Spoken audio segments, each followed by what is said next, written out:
Olá, meus amigos, minhas amigas, tudo bem?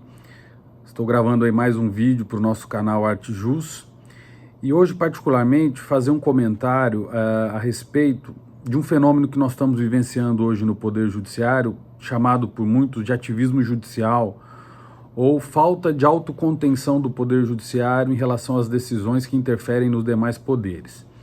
Essa questão ela é muito atual hoje, sobretudo pela última decisão proferida ontem pelo ministro Alexandre de Moraes, em que ele determinou efetivamente que se suspendesse a nomeação de um diretor-geral da Polícia Federal feita pelo presidente da República. Determinou isso em caráter liminar e invocou alguns princípios, como o princípio da impessoalidade, o princípio da moralidade pública, sobretudo alegando um desvio de finalidade. Bem, aqui a análise que nós vamos fazer é eminentemente técnica. O que é importante nós visualizarmos é que existe uma tendência hoje no Brasil de expansão dos efeitos das decisões judiciais. A doutrina chama isso de ativismo judicial.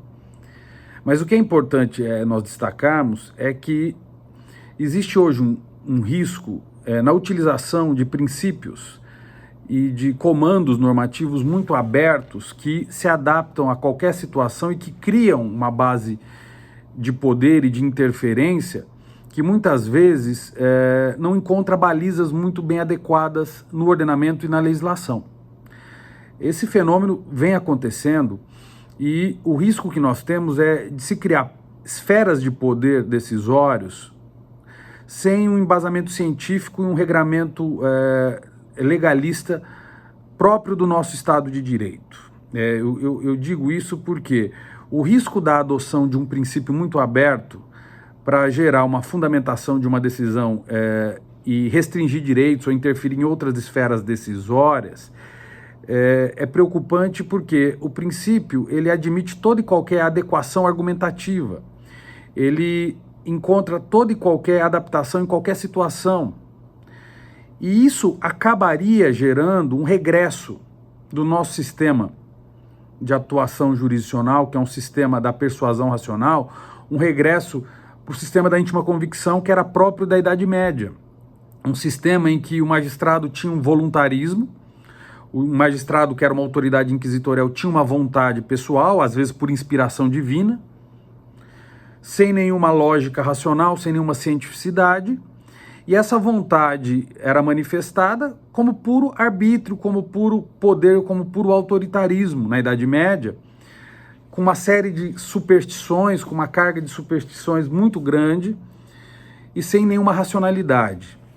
Hoje, esse efeito acaba sendo o mesmo quando se adota de forma indiscriminada princípios genéricos para se proferir decisões que interfiram em outras instâncias de deliberação, na qual, por força constitucional, essas instâncias é que possuem autorização para exercer mérito, para exercer avaliação de conveniência e oportunidade para a prática decisória. E esse tipo de ingerência, quando assume proporções muito grandes, coloca em risco a harmonia e o equilíbrio entre os poderes. Isso, de alguma maneira, também desequilibra o próprio Estado democrático de direito. Então, na Idade Média, quando uma autoridade, um magistrado inquisitorial impunha uma pena capital a um herege, naquela época, essa decisão ela era baseada em íntima convicção, numa vontade pessoal daquela autoridade. Não havia uma participação, um debate, uma interferência mais democrática nesse caso. Portanto, hoje, quando se abusa da utilização de princípios e de comandos genéricos, que cabe para toda e qualquer situação, você acaba tendo uma restrição de direitos e uma interferência de poderes que equivale ao sistema da íntima convicção. Porque tudo é possível. Basta se ter vontade para imprimir o poder, monocraticamente.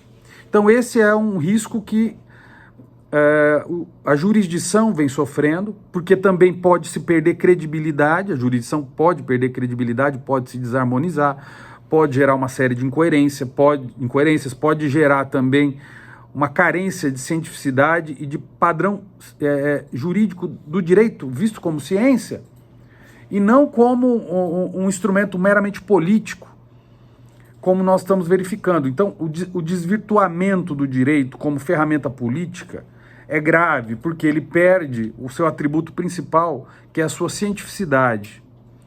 E o abuso na utilização de comandos muito abertos que gera esse tipo de perigo, esse tipo de preocupação.